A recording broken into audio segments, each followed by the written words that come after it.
ပတ်စံမရှာနိုင်တဲ့ယောက်ျားကိုမိန်းမတွေကအထင်သေးတယ်နင်ပတ်စံအတွက်ရှာနင်တော်တော်အတော့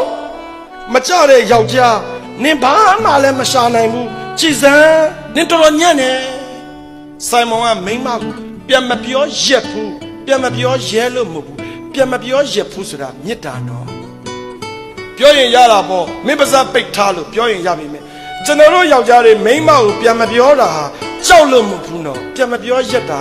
မေတ္တာလို့မိန်းမတွေကမသိကြဘူး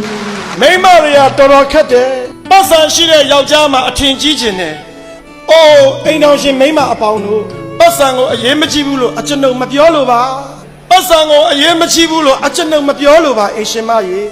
ပတ်စံတဲ့အရေးကြီးတာယောက်ျားတစ်ယောက်ကပေးတဲ့နှွေးထွေးမှုဟာပတ်စံတဲ့ပို့ပြီးအရေးကြီးတယ်ဆိုတာအိမ်ရှင်မနင်သိသိစေချင်တာပဲမိန်းမတွေကတင်တောင်းတင်တယ်ထားနိုင်တဲ့သူကိုမှမိန်းမတွေကအလိုရှိကြတာမိန်းမရဲ့ငါနင့်ကိုတင်တောင်းတင်တယ်ထားနိုင်မှုငါစူးစမ်းပါတယ်